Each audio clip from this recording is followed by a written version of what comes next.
Lors d'un jour important, une viverna tournoyait haut dans le ciel, plus libre que quiconque. Et c'est la seule raison pour laquelle il a décidé de ne plus être le liquidateur des problèmes de la grande famille de magiciens d'Ekulan. Le héros principal maintenait l'ennemi à distance grâce à sa magie et voyait qu'il était le seul à rester. Mais l'ennemi vit que le liquidateur de problème numéro 1 avait caché ses capacités, et un simple liquidateur ne devrait pas posséder de tels pouvoirs. Mais le personnage principal a ordonné qu'il lui pose des questions ici. Mais en trouvant le livre, il a pensé qu'il s'agissait d'un grimoire. L'ennemi s'est accroché de toutes ses forces et a vu que le livre était un grimoire. Mais Varg vit que le liquidateur pensait qu'il avait attiré les autres pour capturer un chien errant. Mais le personnage principal comprit qu'il n'était que des moins que rien de la famille d'Éculan et qu'il recommencerait à se comporter comme des chiens errants enragés. Mais le héros principal voyait que cet homme était son ennemi. Mais le garçon ne le pensait pas et ne comprenait pas de quoi il parlait. Le liquidateur comprenait que si le cupide d'Éculan savait, il n'aurait donc pas caché le livre dans leur entrepôt. Et il ne savait pas comment l'utiliser, mais il l'avait suivi si loin. Cela signifiait donc qu'il avait une grande valeur. L'ennemi demanda au personnage principal de lui remettre le grimoire. Il le suppliait de lui accorder sa clémence, et qui pourrait revenir en tant que liquidateur de problèmes, et même pas seulement cela, mais aussi en tant que chien de chasse. Mais le liquidateur a décidé de savoir s'il avait assez de force pour être un gestionnaire de liquidateur ordinaire, et il lui a demandé de prononcer ses derniers mots. Mais l'ennemi n'a rien dit et a utilisé ses cris magistraux. Le liquidateur se réjouit que l'ennemi ait enfin révélé sa vraie nature. Et c'est excellent. Mais lentement, des pas se sont approchés derrière lui, et le liquidateur a immédiatement senti le danger. L'inconnu vit que le liquidateur avait de bons instincts, et le personnage principal comprit que cet homme dégageait une énergie féroce. L'inconnu lui fit comprendre qu'il était heureux de le rencontrer. Il se présenta sous le nom de Faren von Dekulan. Il était le chef de la famille magique d'Ekulan du continent oriental. Le liquidateur comprit immédiatement qu'il s'agissait du chef de la famille d'Ekulan. Le chef pensait que son liquidateur serait aimable. Il aimerait récupérer le grimoire qui se trouvait entre ses mains. Après quoi, ils pourraient se discuter. Le personnage principal comprit qu'après avoir été liquidateur pendant des décennies, il rencontrait pour la première fois en personne le chef de la famille. Les Déculans sont une famille de magiciens influente sur le continent oriental, et son chef est le mage le plus puissant de l'histoire. Mais le liquidateur ne sait pas quel genre de personne il est. Mais le liquidateur a prévenu le chef qu'il perdait son sang-froid à la vue de telle personne, et il souhaite s'emparer du butin d'autrui, que l'homme a obtenu avec beaucoup de difficultés. Comment peut-il ne pas avoir honte ? Le chef a été surpris par ces paroles fortes et s'est mis à rire sans arrêt. Le liquidateur pensait qu'il aurait dû manger cette vipère quand il en avait l'occasion. Malheureusement, le chef de famille est venu le voir en personne, et il dégageait une aura impressionnante. C'était le mage le plus puissant qu'il ait jamais rencontré. Le chef informa le jeune homme qu'il serait plus simple de le tuer et de simplement récupérer le grimoire, mais qu'il était temps de passer à l'action. Le liquidateur devait retourner dans l'ombre de Dekulan. Il devait remettre le grimoire et alors tous ses péchés seraient pardonnés. Le chef a décidé de lui demander ce qu'il en pensait. Et d'après lui, son talent est impressionnant. Après avoir vu son combat de ses propres yeux, il a regretté de ne pas l'avoir reconnu plus tôt. Il le considère comme un sale rat des bas-fonds, qui fouillait dans les ordures que seuls les liquidateurs de problèmes touchent. Comment a-t-il atteint un tel niveau ? Et jusqu'où pourra-t-il s'élever avec les ailes de Dekulan ? Et jusqu'où une lame comme lui pourra-t-elle mener Dekulan ? Et maintenant, il lui demande de s'élever à ses côtés. Et il a rendu Dekulan encore plus grand. Et son nom doit laisser une trace dans l'histoire. Le liquidateur pensait toujours qu'il devait retourner à Dekulan. Et le chef pensait également que le grimoire devait être rendu. En entendant que le garçon était d'accord avec lui, il lui demanda de lui remettre le grimoire. Mais le liquidateur posa ses conditions. Le chef devint curieux. Le liquidateur lui ordonna de céder sa place de chef de famille, puis ils discuteraient. Pendant ce temps, il serrait le poing et se souvenait que le chef avait dit avoir observé les combats. Tout en serrant le poing, il serra le fil de fer autour du cou de son ennemi et l'envoya lentement dans l'au-delà. Le liquidateur décida de savoir combien de personnes étaient mortes ainsi. Mais le chef n'apprécia pas cela et comprit immédiatement son plan. Et en voyant son homme mourir sous ses yeux, il commença à détester encore plus ce type. Le chef lui dit que le liquidateur pouvait mourir à tout moment. Mais le héros principal n'en eut pas peur et répondit que c'était sacrément vrai. Il courut alors vers le chef et utilisa son coup électrique. Mais le chef utilisa sa protection. Le héros principal lui a alors demandé de choisir lui-même entre une mort plus longue ou plus rapide. Mais le chef a estimé qu'il devait d'abord le maîtriser, et il a utilisé un sceau magique. Après avoir fait ce saut, un rocher est apparu au-dessus du garçon et s'est élevé directement vers lui. Mais le liquidateur a utilisé sa défense lumineuse. Le chef était très sérieux, et le liquidateur était tellement choqué qu'il aurait pu devenir fou. Il essayait d'esquiver toutes les attaques, courait à toute vitesse et comprenait que telle était la puissance du chef de la famille, Deculan. Et il n'avait aucune chance de s'échapper. Pendant ce temps, le chef lui demandait de réfléchir à nouveau. Il comprenait que le garçon voulait lui-même mesurer la différence de puissance, et certaines choses n'ont pas besoin d'être vérifiées. Quel écart entre eux! En voyant devant lui le feu ardent, le liquidateur était sous le choc et ne s'attendait pas à un tel revirement. Mais le feu s'est avéré si puissant qu'il a provoqué une explosion. Mais le chef lui fit comprendre qu'il allait le laisser vivre, et il décida de savoir s'il avait changé d'avis au sujet de la conversation. Mais le liquidateur a décidé de voir ce qui se passerait s'il s'inclinait et retournait dans l'ombre de la famille Deculan. Le chef fut surpris et pensa qu'il agirait ainsi. Mais le liquidateur s'avéra être un garçon intelligent et l'envoya en utilisant son sceau magique. Et il fit comprendre qu'il en avait assez de manger de la nourriture pour chien. Utilisant toute sa puissance, il la fit passer à travers un prisme électrique et la dirigea vers son ennemi. Le liquidateur ne savait pas quel homme accepterait à nouveau de devenir un chien. Un collier à la mode et une grande niche ne changent rien à l'essentiel. Mais le chef est apparu après un énorme nuage de fumée et a estimé que le liquidateur était tout simplement un imbécile. Il a utilisé la magie et a étendu son énergie à tout le territoire, et il lui a fait voir sa puissance supérieure. Le liquidateur comprit que les choses allaient de mal. Il considéra cela comme une malédiction. Et maintenant, il comprend. Ce jour-là, alors qu'il regardait le ciel, il vit une bifurca qui volait librement. C'est pour cette raison qu'il regardait vers le haut. Mais le chef était impressionné que le liquidateur ne soit pas mort, mais ait résisté au coup. Et maintenant, il ressentait sans doute la différence. Le liquidateur sentait que le chef était d'une force répugnante. Mais le chef essayait quand même de discuter avec lui. Et il lui proposa de lui raconter l'histoire qu'il n'avait pas pu terminer. Le liquidateur décida de lui demander s'il souhaitait à nouveau qu'il devienne le liquidateur de ses problèmes. Le chef réfléchit et répondit qu'il s'était mal exprimé. Il ne parlait pas d'un liquidateur de problèmes, mais d'un chef de famille subordonné. Le liquidateur fut très surpris d'entendre parler de la création d'une famille subordonnée. Il comprenait que Deculan, la famille dominante du continent oriental, était en concurrence avec le pouvoir impérial, et il lui proposait de devenir le chef d'une famille fidèle et subordonnée.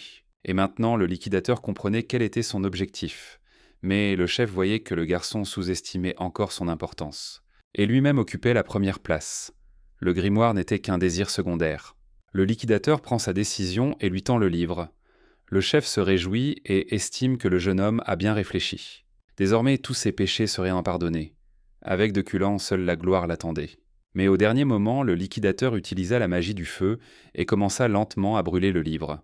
Le chef ne comprenait pas ce qu'il faisait. Le liquidateur lui ordonna de le prendre, et s'il en avait besoin après être retourné en poussière, et il ne trouverait jamais le repos. Le liquidateur lui ordonna de se taire et d'écouter. Et les liquidateurs ne se soucient pas de l'argent. Alors pourquoi a-t-il pris le livre? La réponse est simple, parce qu'il est inestimable. Le chef sait en réalité que le liquidateur a été absorbé par le jeune maître de la famille Deculan. Le chef a même répondu lui-même que c'était de la magie interdite. Le liquidateur comprenait que c'était vrai, et cette saloperie a dévoré leurs compagnons, et Deculan a effacé les traces. Le chef a considéré qu'il s'agissait d'une vengeance. Mais le liquidateur ne comprenait pas pourquoi il posait autant de questions. Même les chiens errants savent que leur vie ne vaut rien. Mais ils voulaient avant simplement réaliser leurs rêves. Et cela nécessite de l'argent. De plus, ils ne retourneront pas dans leur niche après leur départ. Le chef se retourna et entendit ces derniers mots. Mais le liquidateur avait déjà utilisé la magie qui suivait l'ennemi. Le chef lui ordonna de contempler la flamme azurée de Deculan, et la flamme éternelle est inextinguible. Et il devrait regretter son choix du plus profond de son âme. Mais le liquidateur pensait que c'était un mensonge, et qu'il valait mieux mourir que de redevenir le chien des Deculans. Et si cela n'arrivait pas, alors la mort n'était pas si terrible. Finalement, le liquidateur se mit à rire bruyamment. Il sentait l'odeur de la liberté. Et depuis combien de temps elle avait disparu de sa vie. Mais il était un peu triste d'avoir pu se libérer de son vivant. Cependant, il ne regrettait rien. Et s'il renaissait, il profiterait pleinement de sa liberté et achèverait sa vengeance. Le liquidateur ouvrit les bras et se sentit enfin libéré. Mais lorsqu'il ouvrit les yeux, il vit que tout était figé. Même Grumiard était intact. Mais en le soulevant dans les airs, la magie se mit à agir et les seaux se transférèrent directement sur sa poitrine. Il ne comprenait pas ce que cela signifiait. Après tout, c'était la première fois que cela lui arrivait. Mais après ce qui s'était passé, il ouvrit les yeux et vit qu'on avait jeté une pièce dans son récipient devant lui. Il ne comprenait pas ce qui se passait. Après tout, il venait d'être brûlé vif. Il ne savait pas où il se trouvait. Il eut l'impression d'être revenu dans le passé. Tout lui semblait si familier. Et soudain il se souvint de tout. Cet endroit s'appelle la zone noire et blanche, et il se souvient qu'à cet endroit il joignait les deux bouts en tant que liquidateur. En regardant ses mains, il comprit pleinement qu'il était revenu dans le passé. Le lendemain matin, il sortit de la forêt et, en regardant le lac, il ne comprit pas ce qui se passait. Il ne croyait pas que c'était lui, et à un âge plus jeune. Mais il était troublé par la marque qui, même après la régression, était toujours là. Il ne savait pas comment, mais Grimoire avait certainement fait quelque chose. Il ne croyait pas que Grimoire était capable d'une telle chose. Mais étant donné que le chef de Déculant lui-même s'est présenté à lui, cela montre à quel point ses intentions étaient en sérieuses. Il y a très peu d'informations à son sujet. Mais cela n'a plus d'importance pour lui. En tout cas, ce n'est pas mal. Tout est trop vivant pour être un rêve, et l'odeur nauséabonde des immondices est bien réelle. Mais tout finit par le fait qu'il est vivant. Et pour lui, c'est un matin fort et puissant. Mais c'est une sorte de conviction qu'il va réussir, quoi qu'il arrive. Mais à ce moment-là, il s'est arrêté et n'a pas compris ce que signifiait réussir. Il avait autrefois un rêve. C'était aussi le rêve de ses camarades.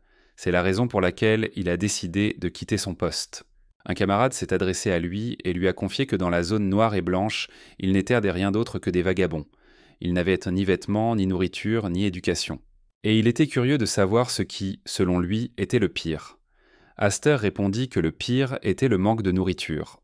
Mais le camarade estimait que s'il n'avait manqué que de nourriture, il ne serait-il pas resté coincé dans ce dépotoir. Mais pourquoi pensait-il que leur vie avait pris fin dans ce cloaque? Aster, quant à lui, était satisfait de tout. Le camarade pensait que c'était la raison pour laquelle leur destin avait pris une tournure si horrible. Mais Aster l'interrompit et répéta que tout lui convenait. Voyant que son camarade plissait les yeux et lui permettait de parler, le camarade raconta que le plus horrible était le manque d'éducation. Et s'ils avaient pu étudier et s'entraîner comme il se doit, ils n'auraient pas été capturés et mis au travail par cette maudite noblesse. Mais Aster sentait que s'il parvenait un jour à s'enfuir, il aimerait ouvrir une bibliothèque. Un endroit où tout le monde, indépendamment de son statut financier ou de son sexe, pourrait lire librement des livres. Mais il serait allé plus loin et aurait construit une tour, sans raison particulière. Il aime simplement les choses hautes. Et l'emplacement n'avait pas d'importance non plus. Il la remplirait de tous les livres qu'il pourrait trouver. Cependant, il y a autre chose qui doit absolument s'y trouver. À l'entrée du rez-de-chaussée, il placerait le manuel secret de la famille Déculant.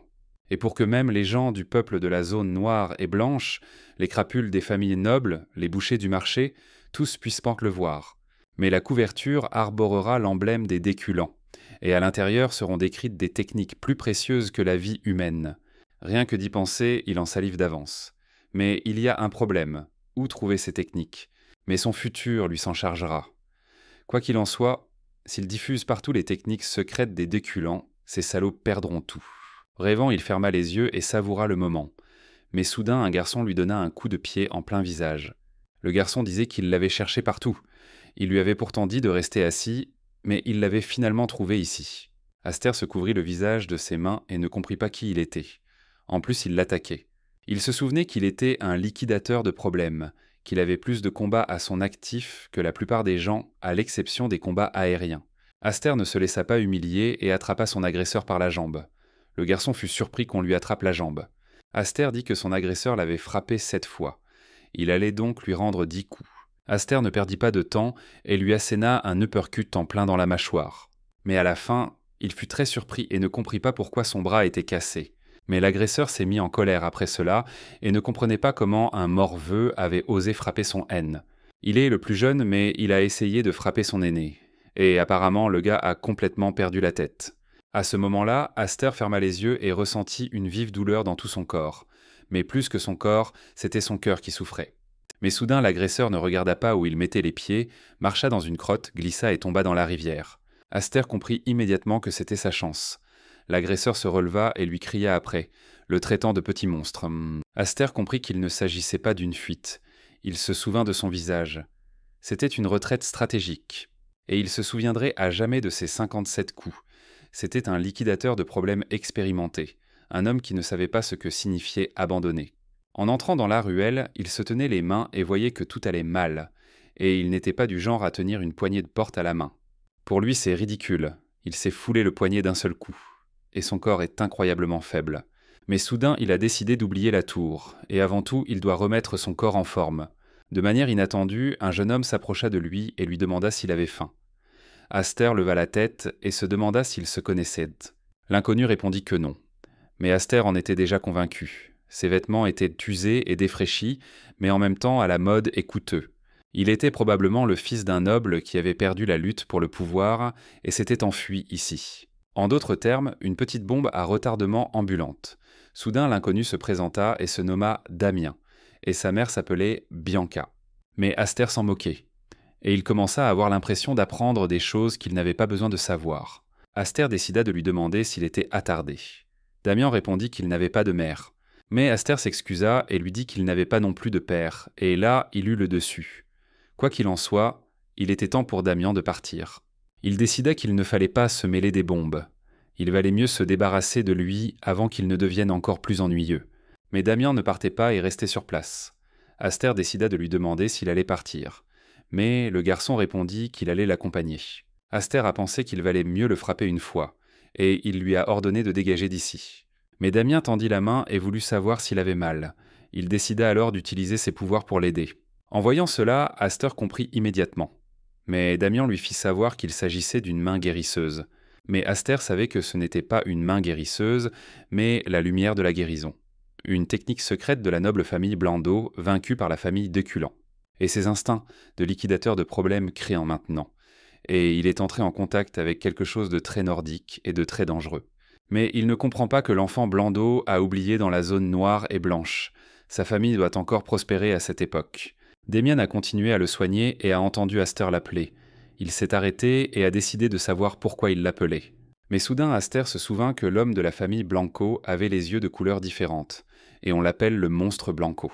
C'est un fou qui ne mourra pas, même si on le tue, et il s'appelle Damian von Blanco. Soudain, Damien s'accroupit et, voyant des fourmis, se mit à les compter.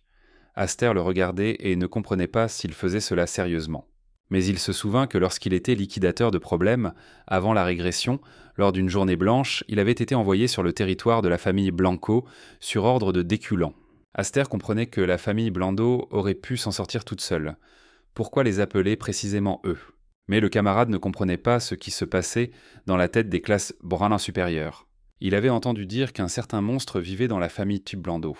Apparemment, des dizaines de personnes avaient péri. Aster supposa qu'il s'agissait d'un ogre, mais peut-être était-ce quelqu'un qui lui ressemblait. Et puis il l'a vu. Pas un ogre, mais un homme qui déchiquetait un autre homme. Il lançait sans cesse les sorts de guérison caractéristiques de la famille Blandot et riait pendant le combat, dans une véritable folie. Il était le monstre de la famille Blandot, un boucher dément qui ne mourait même pas après sa mort. Mais il ne comprenait pas que le fils unique du seigneur, l'héritier direct de la famille Blandot, se soit retrouvé dans un endroit aussi minable. Damien lui proposa soudain de manger. Après tout, sa mère disait que pour ne pas tomber malade, il fallait bien manger. Et il était malade parce qu'il ne mangeait pas. Aster comprenait que c'était vrai. Mais la façon dont il l'avait dit lui donnait envie de le frapper. Il décida de demander au garçon s'il avait de l'argent. Damien sortit soudain un sac de pièces et lui demanda en retour s'il avait vraiment dit cela. Aster se réjouit en voyant le sac d'argent, le serra dans ses bras et lui fit comprendre qu'ils étaient désormais amis. Mais Damien était surpris et ne comprenait pas pourquoi il avait soudainement pris cette décision. Aster répondit que s'il disait qu'ils étaient amis, c'était donc le cas, et les amis partagent ce qu'ils ont. Il se mit à crier de joie et dit qu'ils allaient se remplir le ventre avec son ami. Mais Aster se demanda aussi ce que son ami avait à manger. Aster répondit qu'il n'avait qu'un ami. Après avoir mangé, Aster dit que c'était un bon dîner, et qu'une douche après le repas était rafraîchissante. Damien regardait autour de lui et restait silencieux. Mais Aster, voyant cela, a décidé de lui demander ce qu'il faisait. Damien répondit qu'il ne savait pas qu'il y avait une maison au-dessus de l'endroit où il mangeait. Il avait toujours été à l'extérieur. C'était la première fois qu'il voyait une telle chose. Et soudain, il se souvint et, tombant à genoux, il dit qu'il n'avait pas de père non plus. Mais Aster lui fit comprendre qu'il avait un père. Damian continua néanmoins à nier et cria qu'il n'en avait pas. Mais il ne savait pas pourquoi il essayait de le surpasser dans ce domaine. Il se souvint alors que Damian avait une mère. Damian regarda autour de lui et dit qu'elle n'était pas là. Mais pour Aster, c'était quelque chose de nouveau. Il a décidé de laisser tomber et d'observer ce qui se passait. Il lui a demandé depuis combien de temps il était seul. Damian répondit que depuis qu'il s'était enfui de chez lui, il avait dormi 10 fois. Aster comprit que puisqu'il s'était enfui, on le recherchait. Et s'il avait dormi 10 fois, cela signifiait que 10 jours s'étaient découlés. Mais Damian a également confié qu'il aimait encore faire de petites siestes. Il pouvait dormir 2 fois par jour, c'est-à-dire faire la sieste. Et si l'on additionne tout cela, on arrive à 10 fois. Aster a supposé que cela faisait environ 3 ou 4 jours. Mais Damian a dit qu'il n'avait pas fait de sieste depuis son arrivée ici. Le sol est trop inconfortable. Aster s'est retourné et, voyant l'oreiller, s'est couvert le visage et s'est mis à crier que Damian était tout simplement fou allié. Et de toute façon, puisque ce garçon était coincé dans la zone noire et blanche, il pouvait se faire passer pour sa nounou et nouer des liens avec la famille Blondeau, ce qui ne semblait pas être une mauvaise idée. Damian était allongé dans son lit et se sentait mal à l'aise, même ici. Et cela pourrait jouer un rôle important à l'avenir lorsqu'il serait à nouveau en conflit avec les Déculans. Et il y a beaucoup de livres dans les maisons de la noblesse. Mais il doit d'abord régler autre chose. Une rancœur de 57 mots lui serrait la poitrine. Il dit à Damian qu'il allait se coucher et qu'il ne fallait pas le déranger. Et s'il le dérangeait, cela poserait un gros problème. Mais Damian se leva brusquement et lui proposa des exercices de respiration. Aster répondit que c'était vrai. Et Damian pourrait aussi les faire quand il aurait fini. Aster se souvenait que dans sa vie antérieure, il avait construit sa magie sur des formules standards données aux liquidateurs de problèmes. Mais leurs limites étaient évidentes.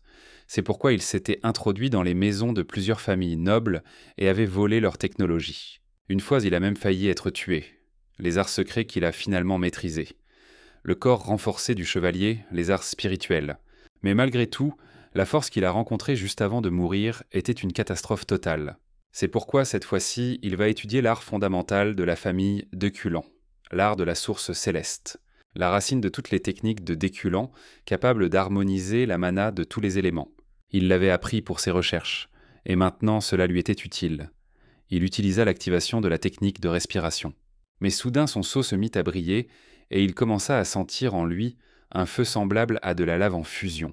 Il a essayé de se calmer et de se ressaisir. Il devait faire circuler l'art de la source céleste. Mais en regardant sa main, il vit Skvern et ne comprit pas d'où elle venait. Il comprit immédiatement qu'il s'agissait d'un pouvoir secret et mystérieux. On dit que seuls les mânes d'élite issus de familles nobles de la lignée principale peuvent l'utiliser. Et si on la dirigeait de force vers les flux pour brûler complètement la souillure accumulée des âmes de la mana. En voyant ce rêve, il se réveilla brusquement en criant. Et il ne comprenait pas combien de temps s'était écoulé. À ce moment-là, Damian ne s'était pas réveillé et continuait à dormir. Mais pour Aster, il était important que les flux soient purs et que sa mana soit purifiée.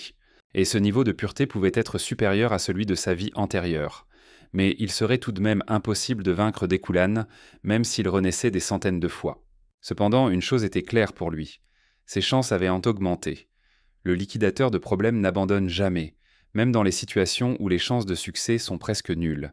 Le lendemain matin, Damian était surpris et criait que ses cheveux étaient devenus foncés. Aster avait fait tout cela pendant la nuit, cachant ses cheveux blond platine et le changeant également. Pour l'instant, la famille Blondeau ne devait pas le reconnaître. Soudain, Damian demanda à son nouvel ami ce qu'ils allaient en faire maintenant. Aster sourit et lui proposa d'aller couper la tête de quelqu'un. Pendant ce temps, l'agresseur se réveilla et dit qu'il avait fait un bon sommeil, et que le temps était magnifique aujourd'hui. Mais en voyant un visage familier, il se demanda qui était ce jeune homme qui l'accompagnait. Il s'approcha d'eux et décida de lui demander où il avait traîné. Et ce qui lui était arrivé, avait-il vraiment baigné dans les eaux usées? Et qui était ce petit bonhomme qui semblait avoir de l'argent? Mais Aster ne prêta aucune attention à ses propos absurdes et lui asséna un coup de poing en plein dans la poitrine. Aster lui dit qu'il était au bon endroit, et le fait qu'il se souvienne de son visage en disait long. Et pour commencer, il allait recevoir 123 coups. Les autres gars ont vu ça et ont commencé à demander ce qui se passait. Ils ont encerclé les gars et leur ont demandé ce qu'ils faisaient là. Et ils ont reconnu leur cadet. Aster a commencé à reconnaître beaucoup de visages familiers autour de lui. C'était une foule effrayante.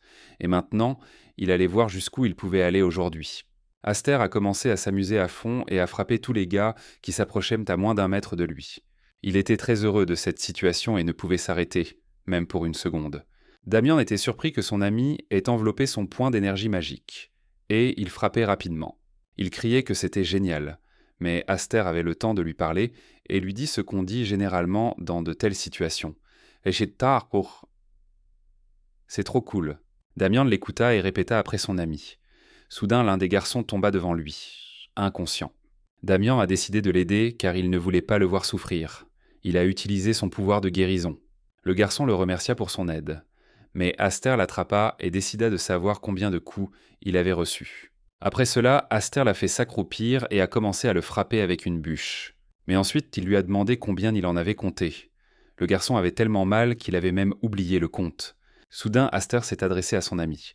En entendant cela, Damien a pensé que son tour était venu. Il lui a demandé d'utiliser son pouvoir de guérison, tandis que le garçon lui demandait d'arrêter. Mais Aster décida que le vaurien recevrait encore 20 coups. Damien utilisa immédiatement son pouvoir de guérison. Mais le garçon les considérait comme des démons et savait qu'il ne savait pas compter au-delà de 100. Après tout ce qu'il avait fait, il les a rassemblés en rang et leur a dit qu'ils avaient en fait un excellent travail. Les garçons étaient tellement habitués qu'ils ont répété après le monsieur qui les avait battus. Aster vit en eux un bon esprit et leur dit qu'il était fier d'eux. Il décida de jouer à nouveau avec eux la prochaine fois. Aster était en fait très fier de lui. Plus d'une centaine de coups par personne, au total, il a donné 2000 coups magnifiques. Et même pour un liquidateur qui a combattu partout, à l'exception des combats prénataux, c'est un nouveau défi. Soudain, l'un des gars s'est approché de lui. Il lui a demandé la permission de partir. Il pensait que monsieur les avait suffisamment battus. Aster répondit qu'ils étaient tous libres. Mais le garçon dit soudain que c'était en fait leur maison. Aster a immédiatement décidé de savoir s'ils attendaient leur départ, mais c'était un peu problématique. Les gars ont pris peur et ont décidé de partir d'eux-mêmes. Aster considérait que ce n'était pas une vengeance, et c'était en effet problématique. Mais il sentit que quelqu'un s'approchait d'eux, et se déplaçait à une vitesse fulgurante. Aster comprit qu'il était rapide et discret, les traits caractéristiques d'un liquidateur, et qu'ils étaient probablement venus chercher son nouvel ami. Pendant tout ce temps, il avait été prudent et ne savait pas comment il les avait retrouvés. Les Blandos les avaient repérés bien plus tôt qu'ils ne l'avaient prévu. Aster regarda sa main et estima qu'avec si peu de mana, il ne pouvait ni lancer de sort ni se battre physiquement. Ce n'était pas bon. Mais il n'oubliait pas qui il était. Même en tant que liquidateur, il n'avait jamais eu beaucoup de mana. Il avait vécu toute sa vie en rencontrant ce genre de situation. Rien de nouveau. Il décida donc de rassembler toute la mana qui lui restait et la concentra.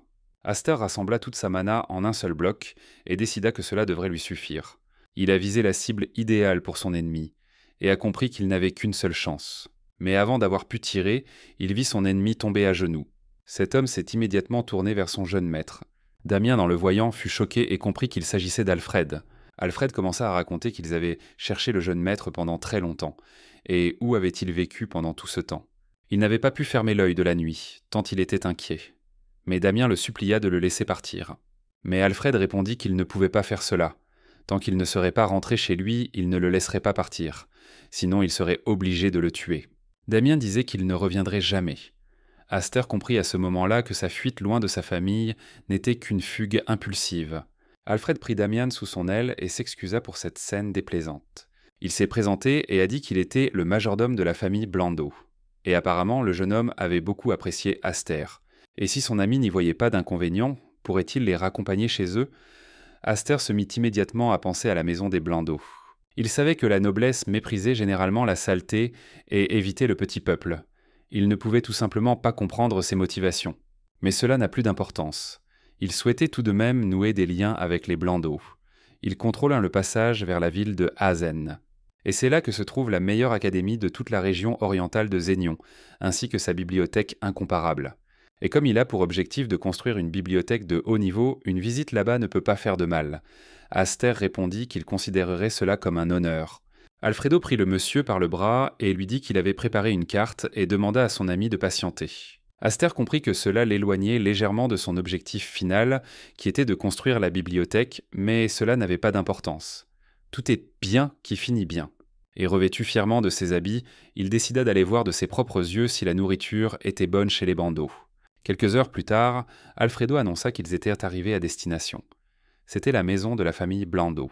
Aster sortit et comprit qu'il s'agissait de sa première visite officielle, et que c'était le domaine des Bandeaux. Alfredo leur fit comprendre qu'il était tard et qu'ils devaient se reposer cette nuit-là, et Lancy s'occuperait d'eux. Lancy demande aux invités de la suivre. Damien, en voyant Lancy, se réjouit soudainement. Il commença immédiatement à lui demander pardon, mais Lancy ne lui pardonna pas son départ et commença à le punir. La même nuit, Alfredo se rendit immédiatement chez le chef de la famille Blondeau. La dame décida immédiatement de savoir où se trouvait Damien. Alfredo répondit que le monsieur était dans la 7e zone noir et blanc. Il était maintenant rentré chez lui. Soudain, madame ne put se retenir et montra sa colère en explosant. Madame a demandé à nouveau « La 7e zone noire et blanche ?» Elle s'est immédiatement demandé s'il était blessé. Elle voulait qu'il lui dise que tout allait bien. Elle s'est concentrée sur lui et lui a fait comprendre que si un seul cheveu venait à manquer à son fils. Alfredo a demandé à madame de se calmer et de l'écouter. Madame écouta ce que dit le serviteur et pensa que tout cela était arrivé par la volonté du Tout-Puissant. Alfredo considérait que la dame et celui qui aurait pu nuire au jeune homme avaient, sans aucun doute, eu de la chance. Mais qui aurait pu résister à la colère d'une femme que l'on avait autrefois surnommée la sorcière sanglante ? Et surtout, s'il s'agissait de son fils, c'était une chance que tout se soit terminé ainsi. Madame dit au serviteur qu'il avait bien travaillé. Alfredo répondit qu'il ne faisait que son travail. Et pourtant, il y a quelque chose d'inhabituel. Madame s'étonna et décida de savoir ce qui était inhabituel. Alfredo répondit qu'il y avait un nouvel ami du monsieur. La dame se demande ce qui n'allait pas avec lui. Alfredo répondit que cet ami avait détecté sa présence, et qu'il s'était déjà préparé à contre-attaquer avant même qu'il ne s'approche. Et il avait une balle de mana dans la main. La dame a décidé que ce garçon était talentueux, pour qu'un garçon de la zone noire et blanc possède de telles capacités. Et soudain, Alfredo demanda à formuler sa requête. Le lendemain, il s'approcha d'Aster et lui demanda de devenir son héritier. Alfredo vit que le garçon était surpris et pensa qu'il ne lui refuserait pas. Aster pensait qu'il s'agissait d'un majordome d'une famille noble, et pour un rat de la zone noire et blanche, cela signifiait honneur et richesse. Il l'envoya donc au diable. Alfredo ne comprit pas tout de suite, mais pensa qu'il avait mal entendu. Damien entendit ces mots et demanda ce qu'ils signifiaient. Aster lui montra sa gratitude pour le fait qu'il le considérait comme son héritier. Mais il préfère que tout reste tel quel, et il répète une fois de plus qu'il est très reconnaissant. Alfred a décidé de savoir pourquoi, mais il a ensuite tout compris. Né dans une zone noire et blanc, pauvre orphelin. Il avait appris la magie grâce à son talent naturel. À ce moment-là, Aster vit que le serviteur de cette famille le trouvait cool. Alfred comprit qu'il avait lui-même été élevé dans une famille ordinaire et qu'il se comportait avec arrogance sans avoir la moindre idée de l'immensité du ciel. Il expliqua au garçon que le monde était immense. Mais Aster répondit également qu'il n'était pas petit du tout. Alfred pensait cependant qu'il se croyait capable de tout, même de conquérir le monde. Aster répondit que ce n'était pas tout à fait le cas, et le serviteur comprit qu'il devait désormais faire preuve de patience. Il décida de demander au jeune homme s'il avait déjà entendu l'expression « gobelin dans le ravin ». Et en ce moment même, il se trouvait précisément là, et ne sortant pas des limites de la gorge, ignorant les dangers. Aster répondit qu'il s'identifiait davantage à Viverna. Alfred se mit en colère et décida de montrer personnellement au garçon qu'il ne savait rien, et à quel point ce monde est immense et terrifiant. Le même jour, Alfredo décida de lui montrer personnellement et ouvrit la salle où s'entraînaient les autres élèves. Les élèves furent surpris et saluèrent immédiatement « Monsieur le majordome ». Alfred décida de demander au garçon ce qu'il en pensait. Ils avaient tous à peu près son âge, mais étaient déjà officiellement reconnus comme des talents de la maison Blondeau, et il était sûr qu'ils pouvaient ressentir quelque chose. Aster a immédiatement compris que la maison Blondeau n'était pas une plaisanterie. Difficile de croire qu'ils étaient encore des adolescents. Et très bien entraînés. Et leur aura, bien que subtile, remplissait tout l'espace. Cependant, en regardant dans leurs yeux, ils ne voyaient qu'une bande de gobelins. Aster partagea ce qu'il ressentait. Alfred se réjouit et décida de savoir s'il accepterait l'offre. Et s'il réussissait, il brillerait autant qu'eux. Mais même sans cela, il brillerait plus fort que n'importe qui. Et il détestait la lumière. Alfredo ne pouvait s'arrêter et voulait savoir pourquoi. Mais soudain, l'un des élèves leva la main et s'adressa au majordome. Alfredo demanda à l'élève de Windsor s'il avait quelque chose à dire. Windsor répondit que s'il ressentait vraiment quelque chose, il n'aurait pas rejeté sa proposition. Mais s'il l'avait rejeté, cela signifiait qu'il n'avait pas pu ressentir pleinement, et si monsieur le permettait, il aimerait lui transmettre une certaine expérience. Alfredo demanda à l'élève s'il souhaitait un duel. Winston répondit que ce n'était pas tout à fait cela. Il voulait simplement lui faire comprendre ce qu'était la magie. Alfredo vit que ce garçon était sûr de lui, mais que c'était une bonne idée. Le monsieur demanda au garçon ce qu'il en pensait. « Que diriez-vous d'un simple duel avec ce jeune homme ?» Aster en était conscient. Il savait à quel point il les dérangeait. Un pauvre chanceux sorti de nulle part. Et c'était sûrement ainsi qu'il le voyait. Aster décida de demander s'il pouvait choisir son adversaire. Alfred lui donna la permission.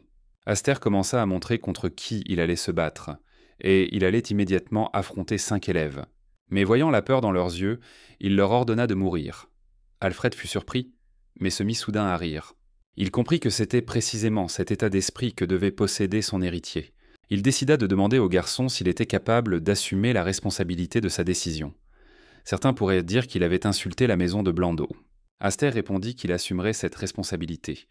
Alfred dit qu'il agirait alors ainsi, 1 minute, et s'il tenait le coup pendant 1 minute seulement, il lui ferait un cadeau. Sinon, il le tiendrait pour responsable. Aster comprit qu'il voulait probablement dire qu'il devrait devenir son héritier, et que le vieil homme essayait de l'entraîner dans cette voie. Alfred fit immédiatement entrer tout le monde dans la zone et dit qu'il était temps de commencer. L'élève demanda au majordome si ce n'était pas dangereux. Alfred répondit que c'était justement là que résidait l'intérêt. Et pour qu'il grandisse, il fallait à un moment donné briser son entêtement. Le garçon comprit que les choses allaient mal. Ses yeux se fermèrent à moitié. Et si l'invité du jeune homme était blessé, sa carrière de mentor prendrait fin. Damien était également présent et observait tout. Le garçon a informé le jeune maître que son ami était en grand danger. Et il a demandé d'arrêter le majordome. Damien a également répondu qu'il était bouleversé. Mais la servante l'informa également que s'il intervenait, Lady Gameau le réprimanderait. Damien répondit qu'il s'en moquait. Alfred demanda à son mentor ce qu'il faisait. Qu'il commence son duel. Le garçon accepta et s'y attela. Le tuteur comprenait qu'un ordre était un ordre. Il fit tout ce qu'il pouvait. Mais la servante réfléchit soudainement et dit qu'elle reviendrait bientôt. Il ne devait s'en mêler sous aucun prétexte. Damien sourit et fut d'accord avec elle. Le mentor sortit et dit qu'il allait annoncer les règles. Le duel se déroulerait étape par étape. Mais Alfred proposa que le combat se déroule sans règles. Le mentor accepta et annonça que le format serait sans règles. Le duel se poursuivrait jusqu'à ce qu'une des deux parties abandonne. Cependant, le mentor pouvait arrêter le duel à tout moment, et il devait en garder cela à l'esprit. Le garçon considérait Aster comme un pauvre, et peut-être que le jeune monsieur et le majordome avaient en pitié de lui, mais il croyait sincèrement que le monde entier tournait autour de lui. Et maintenant, il va l'écraser et montrer à tous sa véritable valeur. Le mentor fit un signe de la main, et le combat commença. Aster ne s'approcha pas d'eux et frappa son adversaire en plein dans la poitrine. Tous les adversaires furent blessés et se tenaient le corps, mais le plus bavard resta debout. C'est alors qu'Aster se mit à rire et décida qu'il valait mieux partager son expérience avec eux. Tout d'abord, il ne faut pas sous-estimer ceux qui sont plus petits. Winstor comprit qu'il s'agissait d'une balle magique, et que c'était le contrôle de base de la mana, et qu'il fallait trop de mana, ce qui la rendait inutile au combat. Deuxièmement, Aster dit qu'il ne faut pas juger les autres aussi facilement, et il tira plusieurs balles d'un seul coup sur la tête de ses adversaires. Troisièmement, Aster a expliqué que le monde est immense et cruel, et il s'est approché de lui à une vitesse fulgurante et lui a asséné un coup droit sur la tête. Aster a déclaré qu'il allait désormais leur transmettre toute cette expérience, et qu'ils devaient ni bien l'étudier. Winstor s'est saisi du visage et a répondu que ce n'était pas de la magie. Mais Aster ne s'est pas arrêté là et, lui sautant dessus à pieds joints, lui a fait comprendre que c'était bien de la magie, et qu'elle s'appelait la magie physique.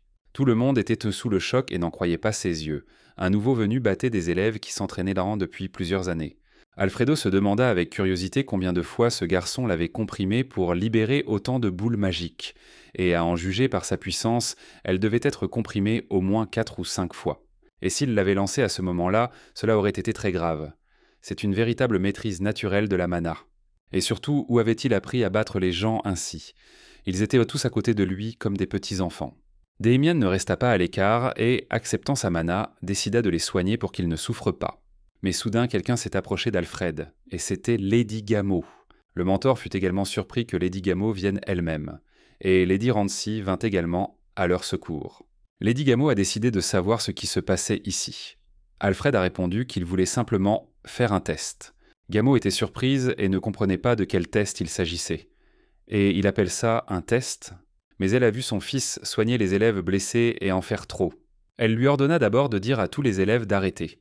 Et Damien devait retourner dans sa chambre. Elle ordonna également à Aster de retourner dans sa chambre, mais elle lança un regard très sévère au tuteur Runfit. Le tuteur baissa la tête et répondit qu'il avait fait tout ce qui était en son pouvoir. Mais elle ne poursuivit pas la conversation et lui dit qu'il était renvoyé. Le tuteur fut choqué par ce qu'il entendit et ne voulait pas qu'on lui fasse cela. Le soir, elle appela Alfred et lui dit qu'elle comprenait ce qu'il avait essayé de faire. Mais cette fois, il avait dépassé les bornes. Alfred s'excusa auprès de Lady Gamow et répondit qu'il avait perdu son sang-froid et qu'il accepterait n'importe quelle punition. Mais Lady Gamow était curieuse de savoir ce qui s'était passé pendant le combat entre Aster et les élèves. Damian l'avait-il aidé ? Alfred répondit qu'il ne l'avait pas aidé. Il était simplement très doué pour battre les gens. Et il se souvint qu'il avait utilisé la balle magique dont il avait parlé plus tôt, lors du duel d'aujourd'hui. Mais il l'avait comprimée au moins 4 ou 5 fois, augmentant ainsi sa puissance. Gamow comprit que cela signifiait qu'il possédait un contrôle exceptionnel de la mana. Elle n'avait pas vu le combat lui-même, mais il avait dû être extrêmement spectaculaire. Il avait vaincu 5 élèves à lui seul, avec une seule balle magique. Quel que soit le niveau du mage, il est incroyablement difficile de contrôler la mana pure. Mais Lady Gamow se demanda quelle avait été sa réponse à la proposition concernant l'héritier. Alfredo répondit qu'il avait fermement rejeté la proposition. Lady Gamow comprit qu'elle allait devoir réévaluer Aster et revoir son jugement à son sujet. Elle lui ordonna d'inviter Aster à venir ici. Lady Gamow était heureuse de le voir et lui permit de s'asseoir. Aster fut surpris que la dame l'ait convoqué. Mais Lady Gamow posa une boîte sur la table et lui dit avec dédain qu'elle avait entendu dire qu'Alfred lui avait promis un cadeau. Aster se souvint que le serviteur lui avait proposé de lui donner un cadeau s'il tenait bon pendant 1 minute. Il ne s'attendait pas à ce que la promesse se réalise si vite, ni à ce que Lady Gamow lui remette elle-même le cadeau. Lady Gamow lui donna la permission de l'ouvrir. Aster le prit lentement et, en l'ouvrant, vit une lumière vive qui l'éblouit. Lady Gamow l'interrompit et lui expliqua qu'il s'agissait d'un objet de haut rang. Même à Blando, seuls les meilleurs manous des 5 divisions pouvaient tenter l'obtenir. Aster ne comprenait pas car généralement, les bonnes relations s'arrêtaient au dîner. Si elle lui offrait des cadeaux, c'était probablement parce qu'elle avait des intentions cachées. Et pour récompenser un pari gagnant, un objet de rang moyen aurait suffi, mais il fallait que ce soit un objet de haut rang. Lady Gamow lui dit qu'il n'avait pas à s'inquiéter. Il avait auparavant aidé Damian dans la zone noire et blanche, et elle voulait également s'excuser pour ce qui s'était passé aujourd'hui. Mais Aster décida de savoir si, en avalant la pilule, il serait obligé de se joindre à eux. Lady répondit que ce n'était pas le cas. Aster en conclut alors qu'elle était empoisonnée. Il était surpris, car Lady avait dit qu'il n'y avait aucune condition. Lady confirma qu'il n'y en avait absolument aucune. Aster l'a alors accepté et l'a remercié pour son cadeau. Mais Lady n'y voyait rien d'extraordinaire. Il considérait cela comme un avantage inattendu. Mais Lady Gamow expliqua qu'elle avait également quelque chose à lui proposer. Aster comprit alors qu'elle allait lui demander quelque chose en échange. Mais Lady Gamow dit qu'elle parlait de son admission à l'académie. Et s'il souhaitait la fréquenter avec Damian. Après tout, son fils aurait dû y entrer l'année dernière. Mais il s'y était fortement opposé, et l'inscription avait donc dû être reportée à cette année. Elle ne s'attendait pas à ce qu'il s'enfuit ainsi. C'est pourquoi elle lui fait cette proposition. Et Damian l'apprécie beaucoup. Damian avait également dit que s'il avait son ami avec lui, il accepterait d'y aller. Aster comprenait que cela avait un certain sens, et pour Bianca, c'était très important. Elle craint que son fils ne s'enfuit à nouveau si elle l'inscrit de force à l'académie, et il n'y a pas d'autre moyen de le faire changer d'avis. Et bien sûr, c'est aussi une bonne opportunité pour lui. S'il veut aller loin dans ce monde régi par les liens du sang et les relations, il ne serait pas inutile qu'il fasse des études universitaires. Et cela semble tout à fait raisonnable, mais il a l'impression qu'on lui met une laisse. Aster répondit qu'il allait y réfléchir. La dame accepta et lui demanda de lui donner sa réponse lorsqu'il aurait pris sa décision. Et cela n'a rien à voir avec sa demande, c'est juste par simple curiosité. Pourquoi a-t-il refusé la proposition d'Alfred de devenir son héritier ? Aster sourit et répondit qu'il tenait à ses genoux. Alfredo, quant à lui, se trouvait derrière la porte et écoutait tout. Dans la nuit noire, Aster décida de méditer et comprit que tout cela était dû à la pilule. Seulement 1/10 avait été assimilé, et le gain de mana était déjà tel. Et peut-être était-ce dû à sa maîtrise du feu. Habituellement, lorsqu'il absorbait l'élixir, il y avait des pertes, et la mana devenait légèrement plus trouble. Mais ici rien de tel. L'effet a dépassé toutes les attentes. Il a longuement réfléchi à l'académie. Mais sa réponse était évidente, il allait s'y inscrire et il lui serait plus facile de trouver un sponsor. Et puis, il y avait beaucoup d'avantages. Mais il avait quand même l'impression que quelqu'un allait le piéger. Il décida donc de courir un peu, pour se changer les idées. Mais, fermant soudainement la porte, un inconnu décida de lui demander s'il était bien Aster. Aster remarqua immédiatement que le garçon avait les cheveux platines et qu'il était apparemment le descendant direct de Damian, ce qui signifiait qu'il appartenait à une branche secondaire de la famille. Il ne comprenait toujours pas qui était cette famille, il lui tapait un sur les nerfs tout le temps. Mais Aster a décidé de le tromper et de nier ses suppositions. En entendant cela, le jeune homme était tout simplement sous le choc et ne comprenait pas pourquoi ce n'était pas le cas. Le garçon a également commencé à analyser et a déclaré à haute voix qu'Aster avait les cheveux gris cendrés et un regard méchant. Et selon lui, tout concordait. Mais Aster répondit que non, que ses cheveux dépendaient de la lumière et que la différence pouvait être importante. Et s'il regardait attentivement ses yeux, où voyait-il de l'horreur? Le garçon abandonna tout et comprit que le regard du garçon était vraiment bienveillant. Il s'excusa et poursuivit son chemin. Mais Aster n'apprécia pas cela et lui fit un doigt d'honneur. Mais Alfred arriva en courant et dit qu'il était venu pour réparer le malentendu. Il n'avait pas dormi de la nuit, inquiet de ne pas avoir pu parler hier. Et même s'il était devenu majordome, il n'aurait pas frotté les genoux sans raison. C'était un malentendu. Aster souriait toujours, mais en entendant les paroles de son maître, le garçon s'arrêta et le regarda avec surprise. Le garçon dit qu'il ne pouvait certainement pas confondre ce regard, et il est rare de rencontrer des yeux aussi désagréables que ceux d'un gobelin mort. Aster décida d'avouer, mais le garçon pensa qu'il lui mentait effrontément et qu'il n'avait pas honte. Il voulut donner une leçon au jeune homme, mais en voyant le regard d'Alfred, il se calma immédiatement. Il décida de le laisser partir pour l'instant, et il lui demanda de venir au bâtiment de magie. Il lui apprendrait rapidement les bonnes manières. Alfred a décidé de demander au garçon si quelque chose s'était passé. Aster a répondu que tout allait bien et qu'il n'y avait rien de particulier. Aster estima que son humeur était bonne pour le moment. Ils discuteraient donc plus tard. Et soudain, il décida de demander à monsieur le majordome s'il pouvait voir madame maintenant. Arrivé devant elle, Lady lui permit d'entrer et lui dit que le garçon demandait à la voir depuis le matin. Avait-il déjà pris sa décision? Aster répondit à madame que c'était exact, et il lui fit comprendre qu'il allait entrer à l'académie. La dame fut surprise qu'il ait pris sa décision si rapidement. Il fallait alors commencer les préparatifs dès que possible. Mais pour l'instant, il devait se reposer. Aster prit congé et la remercia de son attention. Alfredo, quant à lui, avait ouvert la porte et écoutait leur conversation. Il demanda à la dame si le jeune homme avait vraiment accepté. La dame répondit que, heureusement, il avait accepté. Il était tellement heureux qu'il se mit à crier que le jeune homme avait accepté, et il l'avait vu dès le début. Tout allait bien se passer pour le premier semestre, car ils allaient en payer. Mais il ne savait pas ce qu'il adviendrait du deuxième. Car pour un sans-famille de la zone noire et blanche, il ne serait pas facile de trouver une telle somme. Il recevra l'avis de paiement pour le deuxième semestre, et il commencera à s'inquiéter. Pourquoi tout cela? Se demanda Aster, et il comprit que c'était parce qu'il voulait poursuivre ses études. C'est alors qu'une main secourable lui est tendue. Son contrat de parrainage. Et comme c'est Alfred, il soutiendra la proposition. Lady lui fit remarquer qu'il parlait trop fort. Alfred admit qu'il s'était laissé emporter. Et comme c'était bientôt l'heure du déjeuner, il alla dans la cuisine. Lady comprenait pourquoi il était si heureux.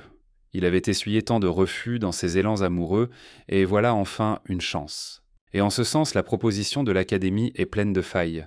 Mais Alfred est si fidèle parce que lui-même a déjà été pris au piège par le majordome en chef. Mais Aster considérait Alfred comme un homme pitoyable. Et voilà que son corps magique l'avait appelé, et on disait que le garçon de la branche ordinaire était là. En entrant, il rencontra des ouvriers en tenue de travail et décida de demander pour quelles raisons ils étaient venus. Aster se souvint qu'il ne le connaissait pas. Le prêtre lui indiqua le chemin et lui dit qu'il l'attendait en justement. Il pria le monsieur d'entrer. Il s'approcha de la porte et demanda de faire attention à sa tête. Aster se dirigea vers sa chambre, rassembla ses affaires et comprit ce que signifiait « faire attention à sa tête ». Le serviteur lui demanda soudain s'il était bien monsieur Aster. Le jeune homme se présenta sous le nom de N.G. von Blando. Elle décida de leur demander s'ils étaient venus voir son petit frère. Aster ne comprenait pas de quel frère il s'agissait. Il se souvenait que lorsqu'il était liquidateur de problèmes, il devait se faufiler dans différentes institutions magiques. Et il avait alors remarqué une chose. Les mages chercheurs, que tout le monde appelle les Pisacs, ont un trait commun. Leurs cheveux sont dans un état épouvantable. Ils s'arrachent constamment les cheveux, et ceux-ci cessent de pousser. Et si l'on divise ce processus en plusieurs étapes, on constate que dans un premier temps, ils refusent d'admettre leur calvitie et cachent leur tête sous une capuche profonde. Au deuxième stade, ils s'y résignent et affichent ouvertement leur calvitie. Au troisième stade, il se rase complètement la tête. Enfin, au quatrième stade, il commence des recherches pour atteindre l'impossible, la magie de la repousse des cheveux. Mais ce type est un cas à part. Fon a décidé de commencer par demander à son invité de présenter ses excuses. Il avait trop gâté son petit frère, et celui-ci avait osé traiter l'invité avec tant de grossièreté. Aster remarqua que ce garçon avait des cheveux épais, et il avait l'air jeune. Aster a décidé de demander au garçon s'il travaillait à l'Institut de magie. Fon répondit que c'était exact, et qu'il occupait actuellement le poste de directeur adjoint. Aster était choqué que ce garçon soit directeur adjoint à un si jeune âge, et il est peu probable que la famille Blando ait nommé quelqu'un à ce poste uniquement en raison de son ascendance. Cela signifie donc qu'il a vraiment des compétences. Von considéra M. Aster comme un homme curieux. Il ne ressemblait en rien au vagabond habituel de la zone noire et blanche. Aster se mit à rire et acquiesça. Il pensait qu'il valait mieux que ce type se présente avec un couteau. Son sourire bienveillant le rendait méfiant. Et ils ne sont pas compatibles. Fon se souvint soudain qu'on lui avait proposé d'entrer à l'académie de Zénion. Il félicita donc monsieur. Il dit que c'était une grande opportunité pour Aster. On pouvait y apprendre beaucoup de choses. D'ailleurs, il était lui-même diplômé de l'académie Zénion, promotion 145. Mais Aster ne comprenait pas cette tentative brutale de se rapprocher de lui. Mais soudain, Fon s'excusa et expliqua qu'il était simplement heureux qu'il entre lui aussi à Zénion et qu'il avait parlé sans réfléchir. Il était peut-être temps de passer aux choses sérieuses. Aster ne comprenait pas de quoi il parlait encore. Mais Fon décida d'abord de clarifier quelque chose. Serait-il capable d'aller en prison pour son ami ? Aster ne comprenait pas de quoi parlait cet idiot. Fon lui expliqua que le destin de la famille Blando en dépendait. Et s'il était prêt à prendre le risque, il lui donnerait ce livre. En voyant le livre, Aster comprit qu'il s'agissait du secret des disciples de la lignée des Blando, et il contenait encore la lumière de la guérison. Pendant ce temps, Madame se trouvait dans le jardin et observait ces magnifiques fleurs. Elle poussa soudain un soupir et comprit que son bourreau, l'académicien Damien, avait enfin été éliminé.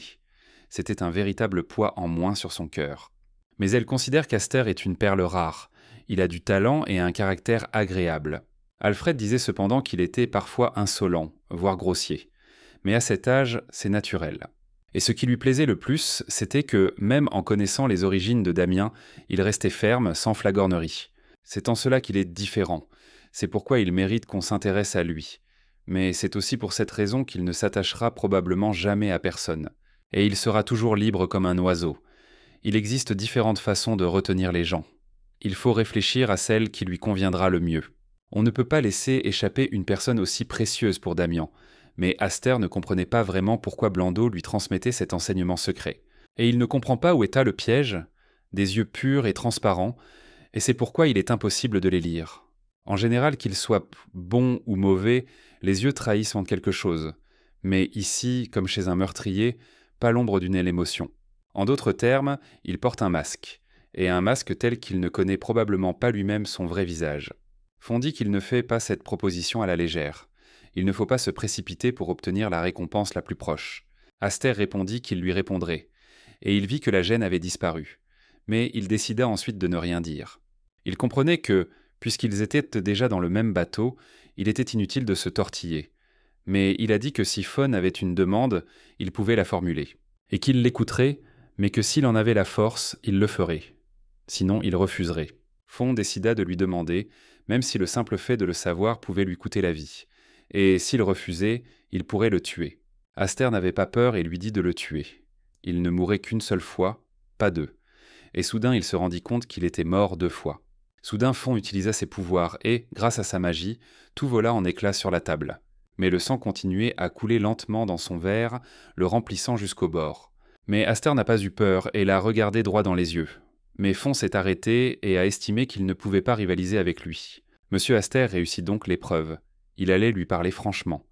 En réalité, il avait simplement besoin d'une personne en qui il pouvait avoir confiance. Mais hélas, cette personne ne pouvait pas être issue de la famille Blando. Aster comprit qu'il avait failli le frapper le premier, mais Fon se rendit compte qu'il n'avait pas beaucoup d'espoir. Les vagabonds de la zone noire et blanche se ressemblent tous. Le jeune monsieur est trop jeune pour comprendre les gens. Mais si même son valet de chambre, qu'il aimait tant, avait laissé un tel vagabond s'approcher de lui, cela signifiait qu'il avait quelque chose de spécial. Mais Aster vit que son frère cadet s'était accroché avec l'invité. Fon y voyait-il là un prétexte commode ? Fon ordonna à M. Aster de choisir entre la familiarité et le respect. et de ne pas mélanger les deux. Aster le trouva dans le vrai, mais Fon considéra que, dans tous les cas, c'était un prétexte opportun. En effet, son frère s'était disputé avec l'invité et il avait fallu convoquer ce dernier pour s'entretenir avec lui. Cela semblait tout à fait naturel.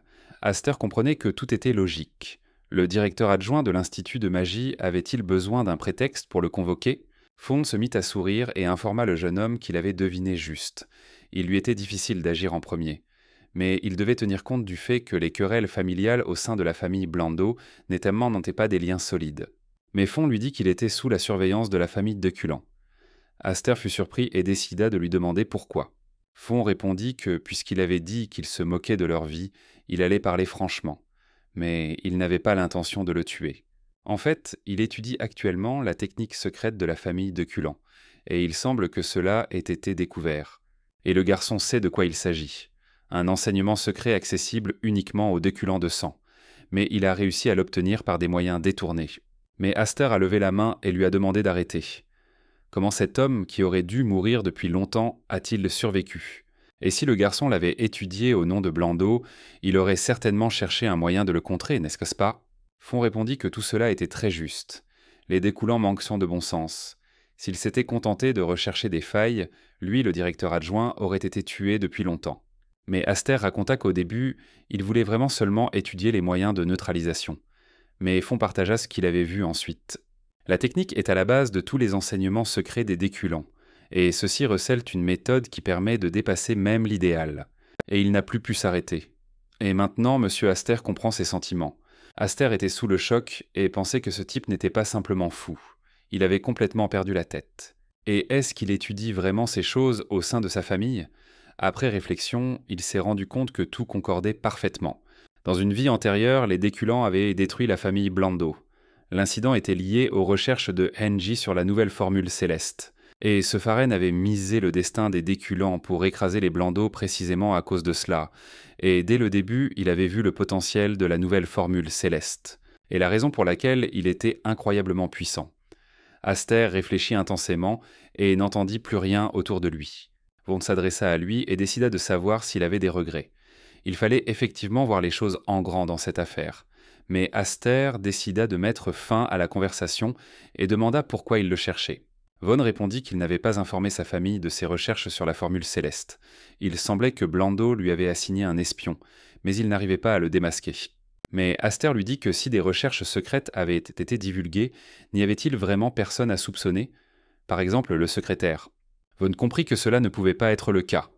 Plus précisément, cela avait davantage à voir avec la manière dont l'information avait été obtenue. Mais Aster a supposé que s'ils avaient retrouvé la piste grâce à lui, cela signifiait que la formule de sécurité leur avait été divulguée intentionnellement. Fon se mit à rire et fut d'accord avec lui. Et dès qu'il comprit qu'il était suivi, il divulguait immédiatement une partie de la formule comme contre-mesure. Lui non plus n'avait pas envie de mourir. Aster demanda s'il ne serait pas plus simple de passer du côté des déculants. Il pensait qu'il l'accueillerait non volontiers. Fon répondit qu'il avait ses raisons. Et de toute façon, Aster, puisqu'il n'était pas directement lié à la famille, il avait besoin qu'il s'occupe de cela en secret. Et à vrai dire, il s'agit d'une étude conjointe, mais la partie qui lui incombe avance mal. Il veillera à ce qu'il reçoive une rémunération décente, et il lui demande d'apporter les documents à l'Académie Zénion, au professeur Faron. Il partagera alors avec lui la technique de la lumière curative. Aster réfléchit et, souriant, comprit que c'était sa chance. Aster accepta et déclara qu'il étudierait la technique de la lumière curative à ses propres risques, mais il voulait obtenir plus tard la nouvelle formule céleste. Sinon, ils ne pourraient en pas devenir de véritables compagnons dans le même bateau, et il décida de doubler la mise. Fon vit que le monsieur était vraiment sans vergogne, mais Aster lui posa des conditions pour qu'il se décide, sinon il refuserait. Von accepta et comprit que le nom de la technique n'avait pas d'importance. Après tout, il n'avait pas encore maîtrisé la formule céleste, donc ses recherches leur étaient inutiles, mais il partagerait avec lui ce qu'il obtiendrait. Cependant, il avait lui aussi une condition. Tant que sa thèse ne serait pas terminée, il pourrait avoir besoin de son aide. Et il espérait que monsieur lui tendrait la main. S'ils étaient dans le même bateau, c'était le moins qu'il puisse faire. Aster accepta et répondit qu'il n'y aurait pas de problème.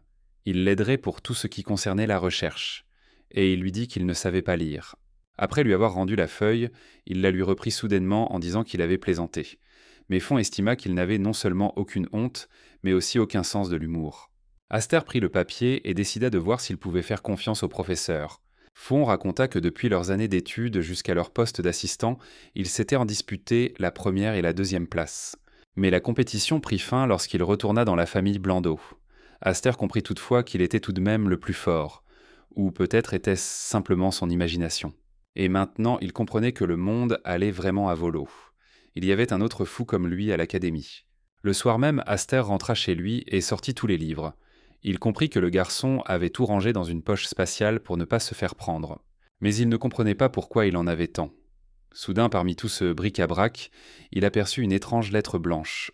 En l'ouvrant, il a vu qu'elle lui était personnellement adressée. La lettre disait qu'on avait sélectionné pour lui les grimoires les plus importants, qu'il devait maîtriser. Plus bas, il lui indiquait l'ordre dans lequel il devait les étudier. Il lui demandait d'étudier avec assiduité et de cultiver un esprit digne de sa position. C'était son ami Engie von Blando. Aster regarda autour de lui et comprit que ce cadeau était vraiment intéressant. En élaborant un programme étape par étape, des basons à la magie supérieure, Von s'était révélé être un véritable génie. Il prit une feuille blanche et couvrit la table de ses livres, qu'il allait devoir étudier. Il prit la liste des livres proposés et décida que, si l'on excluait la technique de la lumière de guérison et la thèse sur la nouvelle formule céleste, cela faisait environ 132 volumes. Quant à placer le grimoire de la lumière curative dans la tour à la vue de tous, c'est une autre question. Il faudra en discuter avec Damian. On peut appeler cela un privilège d'ami. Et les 132 livres que Engie lui a donnés ne sont pas simplement 132 volumes. Ils forment une catégorie unique. Si une telle catégorie existe, quiconque souhaite étudier la magie pourra s'en servir comme base. Aster comprit qu'auparavant, il ne pensait qu'à conserver les livres dans la tour, mais que ce n'était plus le cas désormais. Cela deviendrait l'essence même de la tour, un lieu où tous ceux qui cherchaient pourraient étudier. Von considérait également qu'il s'agissait d'une trouvaille inattendue. Et s'il s'avérait ne serait-ce qu'un peu utile, il prévoyait simplement de l'envoyer avec sa thèse. Et sinon l'utiliser et le jeter. Mais Aster est un type intéressant. De plus, il n'a pas peur de la mort. Et en se mettant à rire, il comprit qu'Aster voulait vraiment être tué. En réalité, il avait seulement proféré cette menace pour le tester, mais honnêtement, il n'avait vraiment aucune raison de le tuer. Et en comprenant son regard, Aster disait tout sérieusement « Il se moquait de mourir ou non. Et il est différent des autres porcs, et cela semble même amusant. Et il lui semble qu'Aster cache beaucoup de choses, mais il n'est pas mauvais dans son travail. Il a maintenant trouvé un compagnon capable de se tenir à ses côtés et de regarder dans la même direction. Et il attend même avec impatience les résultats de son travail, ce qui est tout à fait normal. » Et soudain, il se souvint de la situation et se demanda si Aster savait vraiment lire. Mais cela ne pouvait pas être le cas. Le lendemain matin, Aster se prépara pour une nouvelle journée et décida de s'habiller avec des vêtements élégants. Un homme entra et l'informa qu'il était temps de partir. À son arrivée à l'académie, il faudrait remplir quelques papiers. Lui et le jeune homme étaient dispensés des examens d'entrée. Il semblait que M. Aster était désormais véritablement devenu étudiant à l'académie. Et les os lui vont très bien. Aster sourit et la remercia pour le compliment. Aster comprenait que les familles nobles avaient pour habitude d'être dispensées des examens. Cela ressemblait à un traitement de faveur, même s'il n'était pas contre le fait d'être dispensé. Soudain, Damien se mit à crier et à lui demander de se dépêcher. Mais il n'était pas seul, Madame était sortie pour les accompagner. En guise d'adieu, Madame demanda à son fils de prendre soin de lui. Puis elle se tourna vers Aster. Elle lui fit comprendre qu'il avait reçu une excellente opportunité et qu'elle espérait sincèrement qu'il obtiendrait les résultats qu'il souhaitait. Aster la remercia pour ses conseils et se rendit compte que son plan était bien sûr d'obtenir des résultats. Et maintenant, devant lui, se dressait la plus grande académie du continent oriental, Zénion. D'innombrables protecteurs l'y attendaient. Et il a l'intention de les contacter. Il souhaite à ses camarades de classe de l'attendre. En chemin, Damian s'émerveillait de la beauté de cet endroit. Pendant ce temps, Aster voyait que Engie était vraiment un mage exceptionnel. Les bases tours de la magie sont simples, mais elles peuvent être interprétées de différentes manières. Prenons l'exemple de l'eau. Pour certains, elle est source de vie, pour d'autres, source de malheur. Tout dépend du point de vue. Un même principe peut mener à des résultats différents, et c'est précisément pour cette raison que les maisons nobles se sont développées à leur manière. Après avoir lu tous les ouvrages sur la magie provenant de la dimension de Poche, il comprit. Le programme d'études de NJ était étroitement lié à la formule céleste de Deculam. Soudain, Damien lui demanda de regarder, car ils étaient déjà arrivés. Aster regarda par la fenêtre et vit l'académie Zénion. Il comprit immédiatement et se souvint qu'il s'agissait de l'académie Zénion. Mais Lady Rancy les informa que la calèche ne pouvait pas aller plus loin. Et selon les instructions du grand sage, le premier recteur, le jour de l'admission, tout le monde, quelle que soit son origine, doit parcourir ce chemin à pied. Et c'est ici qu'ils devront se séparer, que la cérémonie d'admission se déroule avec succès et qu'il acquiert des connaissances dignes de ce nom. Après leur avoir dit au revoir, Damien informa son ami qu'il devait se dépêcher. Lancy a également dit que s'ils étaient en retard, il n'y aurait plus de place pour la cérémonie. Aster ne comprenait pas ce que signifiait cette absurdité. C'est comme au théâtre du village, où les places sont attribuées selon le principe du premier arrivé, premier servi. Mais soudain il se souvint que c'était Lancy qui avait dit cela, et il comprit qu'il avait préparé le terrain pour que Damien ne soit pas paresseux et ne soit pas en retard. Et il décida que cette fois-ci, il se laisserait convaincre. Il était peut-être maussade, mais on ne pouvait pas le traiter d'effronté. Ce n'était pas du tout parce que cela lui convenait mieux. En arrivant sur place, Damien fut surpris de voir autant de monde. Il s'avère que Lancy avait raison. Encore un peu, et il n'aurait vraiment pas eu de place. Aster comprit que c'était exagéré. Il regarda la feuille et vit que leurs places étaient les 11 et 12. Damien lui proposa de prendre d'autres places, sinon d'autres les prendraient. Mais Aster lui demanda d'attendre un peu. Et il comprenait que son ami ne voulait pas aller à l'académie. Mais alors pourquoi était-il si content? Mais soudain, en se retournant, il vit Damien tomber et crier. En levant la tête, Damien vit devant lui un homme immense qu'il avait poussé. Aster s'approcha de son ami et décida de lui demander s'il allait bien. Damien sourit et répondit que tout allait bien. Il avait probablement mal regardé où il marchait et s'excusa auprès de cet homme. Soudain, le garçon leur dit de s'arrêter et leur montra que Damien avait sali ses vêtements. Aster a immédiatement commencé à analyser la situation et a compris qu'il appartenait à une famille noble. Dans une telle situation, Damien l'aurait normalement achevé. Mais pour l'instant, Damien s'est excusé et a décidé d'essuyer. Il a essuyé avec sa salive et a pensé que cela rendrait les vêtements encore plus propres. Et il allait essuyer si fort que ça brillerait encore plus qu'avant. Aster a vu les veines sur le visage du gars et a compris qu'une bagarre allait sûrement éclater.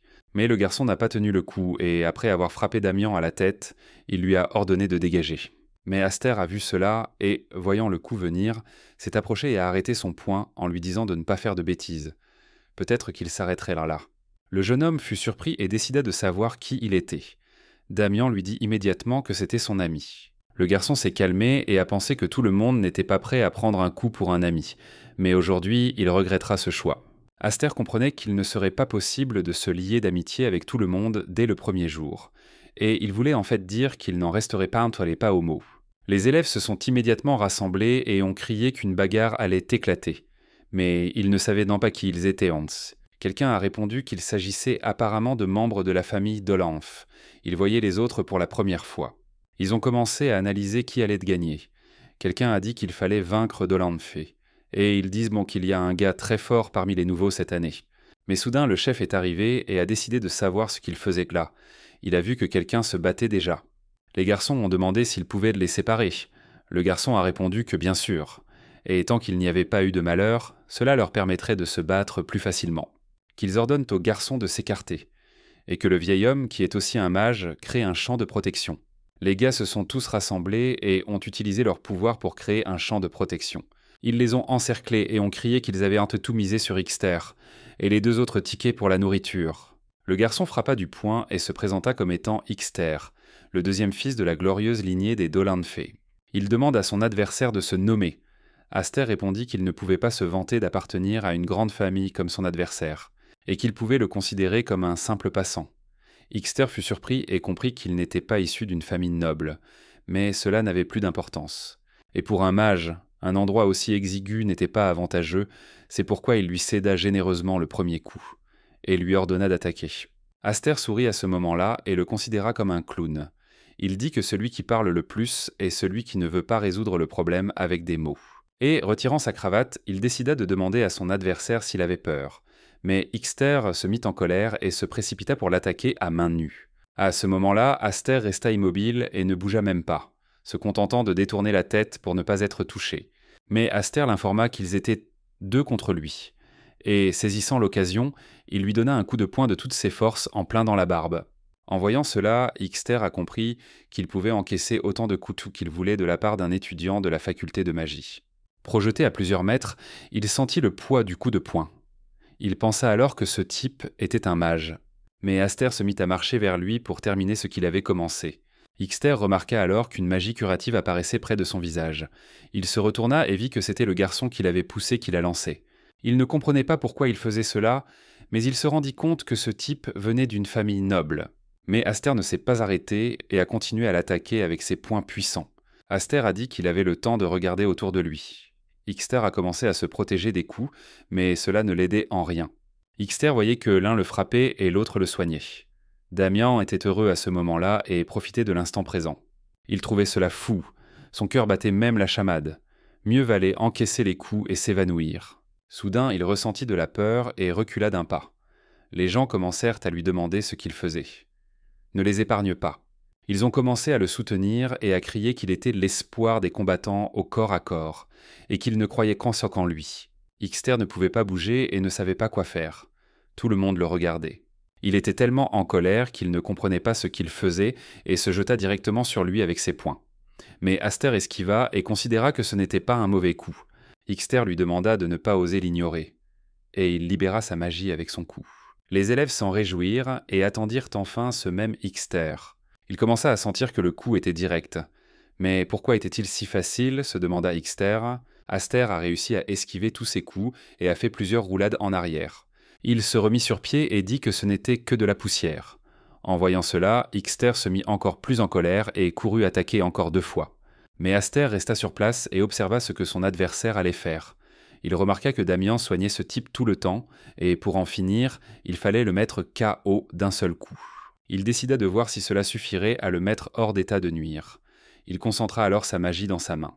Il comprenait que cette technique, qu'ils avaient ancrée avec ses compagnons dans une vie antérieure, tirait son énergie de la collision de particules de force magique. Et cette technique ne peut être considérée ni comme purement magique, ni comme un combat au corps à corps. C'est une technique qui utilise la véritable nature de la magie. Il utilisa en réponse la méthode de collision. Les mages ne comprenaient rien pas ce que c'était, car ils étaient projetés de tous côtés par une telle énergie. Mais tout s'est mal terminé pour Ixter. Il n'a pas pu repousser l'attaque d'Aster et s'est effondré au sol. Tout le monde était sous le choc. Personne ne s'attendait à une telle fin. Aster leva la main et leur demanda d'applaudir. Il obtint ce qu'il voulait. Les élèves étaient ravis de sa victoire et criaient que c'était génial. Ils ne comprenaient non pas s'il était vraiment un mage, ni ce qu'était ce combat acharné. Et c'est là que le revirement s'est produit. Soudain, Damien s'est tourné vers son ami et lui a dit qu'ils avaient gagné. Aster le calma et lui demanda d'arrêter de sucer son pouce. L'élève considéré comme fort les a vus et a dit qu'un étudiant du corps magique se mêlait à de telles bagarres. Et il trouvait cela tout simplement indécent. Mais soudain, quelqu'un dans la foule cria et demanda à tout le monde de s'écarter. Il s'est approché d'eux et a décidé de savoir qui s'en prenait, aux gens dès le premier jour. Et s'il ne se calmait pas maintenant, tout le monde allait en pâtir. Aster réfléchit et comprit que c'était probablement lui qui avait causé des ennuis. Mais en réalité, tout allait bien. Après tout, il était un voyou dans l'âme. Il y avait beaucoup de façons de s'enfuir et tout le monde s'était bien amusé, donc c'était facile. Damien se mit soudain à crier que ce n'était pas eux qui avaient en fait ça et décida d'avouer les faits. Le chef a entendu que ce type avait avoué et s'est dirigé vers eux. Damien continuait d'avouer que c'était eux qui avaient fait ça. Après cela, ils se sont rendus dans le bureau du directeur et l'ont informé que Damien avait tout avoué. Dans ce cas, il allait cette fois-ci renoncer à lui infliger des points de pénalité. De plus, l'étudiant ne semblait pas avoir été gravement blessé. Il allait continuer à surveiller Aster. En sortant du bureau, Aster se sentit soulagé. Et la cérémonie d'admission n'avait pas encore commencé. Les élèves l'ont immédiatement reconnu. Ils n'arrivèrent pas à croire qu'un garçon avec un tel physique ait pu vaincre un maître en arts martiaux. Ils comprenaient chanceler qu'il était un mage, mais ils ne savaient pas comment il s'était battu. Damien était surpris et voyait que tout le monde les regardait. Mais Aster n'aimait pas ça, car on le considérait désormais comme une célébrité. Après avoir trouvé leur place, il dit à son ami qu'il s'assiérait un tel art. Mais Damien était content et pensait que son ami avait déjà repéré leur place. Et tous les gars ici sont cool. Aster fut immédiatement d'accord avec lui. Après avoir écouté l'histoire de cette académie, Damien ne put se retenir et s'endormit. Mais Aster vit que le recteur avait une bonne endurance. Rester debout si longtemps et prononcer son discours. Mais voyant que Damian s'était endormi, il décida de l'aider et, levant sa main, essuya sa bave. Mais soudain, quelqu'un s'approcha du directeur et lui dit qu'il devait se rendre quelque part pour un court instant. Mais le directeur se demanda ce qui pouvait être plus important que la cérémonie d'admission. Le jeune homme expliqua tout au directeur, qui présenta officiellement ses excuses aux étudiants. Il dit qu'il avait soudainement une affaire urgente à régler et qu'il devait partir. Sur ce, il a conclu son discours et la cérémonie a pu se poursuivre. Soudain, une femme aux cheveux roux est passée à côté et a crié pour attirer l'attention de tout le monde. Tout le monde a été effrayé par sa voix aiguë et était sous le choc à l'idée qu'elle allait continuer à parler. La jeune fille se présenta et dit qu'elle s'appelait Jaira. En raison de circonstances imprévues, le recteur n'a pas pu terminer son discours, elle allait donc poursuivre la cérémonie d'admission à sa place. Ils allaient alors commencer par le serment des étudiants de première année. La première à prendre la parole était la représentante des étudiants de la faculté de magie, Dahlia de Diney. Les gens étaient choqués que la famille Diney ait participé aux examens d'entrée, et n'avait-elle vraiment pas les capacités requises. Mais quelqu'un a dit au garçon de réfléchir avant de parler. Elle est la troisième aînée de la famille du chef de la maison. Et si elle n'avait vraiment pas les capacités requises, la famille Diney l'aurait-elle envoyé passer les examens d'entrée ? Aster comprenait que si la famille d'Ekulan était considérée comme la principale dynastie magique de l'Est, la famille Diney occupait la deuxième place parmi les maisons magiques. Parmi eux, Dahlia a grandi dans la famille Diney, qui est restée en deuxième position pendant de nombreuses années et est devenue magicienne. Elle était destinée à représenter la famille à l'avenir. Ses capacités étaient également assez bonnes, et même au moment de la retraite de Troubleshooter, elle lui avait apporté une aide considérable. Mais Aster comprenait que les rois les plus rapides des webtoons étaient plutôt les pires ennemis des ponts que leurs bienfaiteurs. Mais il est tout de même agréable que Dahlia soit une étudiante de première année cette année. Jaira appela ensuite le représentant des étudiants en arts martiaux Polara et lui demanda de s'avancer. Aster comprenait que, si le nom de famille d'un étudiant en arts martiaux n'était pas mentionné, cela signifiait qu'il n'était pas issu d'une famille ou d'une maison noble. Et cette famille, les Xter ou les Hipsters, était à peu près du même niveau. Je me demande même comment se sentiront les maisons nobles. Sur ce, tous les représentants déclarèrent à haute voix que le serment était terminé. Mais Jaira a dit qu'elle allait ensuite présenter les professeurs qui allaient encadrer les étudiants de la promotion 172. Elle demanda aux enseignants de se présenter un par un. Soudain, Aster croisa le regard de Dahlia et se demanda ce que cela signifiait. Peut-être était-ce son imagination ? Il lui sembla que leurs regards s'étaient croisés. Mais cela n'avait pas d'importance pour le moment. Soudain, Dahlia ne tint plus sur ses jambes et tomba à terre après avoir descendu les marches. Aster pensa que c'était le professeur Parrain. Mais il ne comprenait pas quand le professeur était apparu à la tribune et avait commencé son discours. Mais là, le professeur Parrain est monté à la tribune et a expliqué qu'il allait leur donner un cours de base sur les principes de la magie. Aster pensait en fait qu'il serait similaire à NG en termes d'atmosphère, mais c'était complètement différent. Mais même NG avait une personnalité sociale et était une personne digne, il ne fallait donc pas juger trop rapidement. Jairan décida alors de mettre fin à la présentation des enseignants et de clore la cérémonie d'admission. Il devait en suivre les administrateurs jusqu'au dortoir qui leur avait été attribué. Après ces mots, Aster demanda à son ami de se réveiller. Damian ouvrit lentement les yeux et demanda si tout était terminé.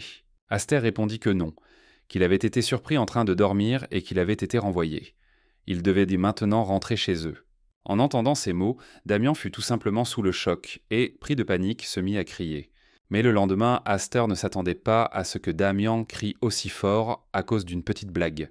Voyant la porte entr'ouverte, il entra et constata que la chambre était déjà prête et se trouvait au dernier étage. Et l'académie l'a vraiment impressionné. Ce sont des objets d'usage quotidien qui sont posés sur le canapé.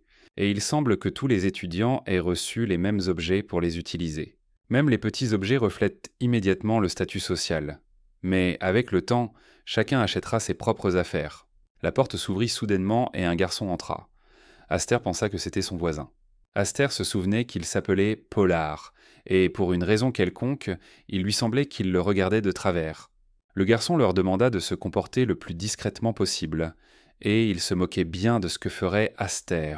Il pouvait rester éveillé tard dans la nuit. Mais il serait préférable qu'ils ne se mêlent pas des affaires les uns des autres. Bien sûr, cela s'appliquait également aux conversations après 7 heures. Aster n'a pas tout de suite aimé son nouveau voisin. Il le regardait dans les yeux comme s'il voulait le tuer.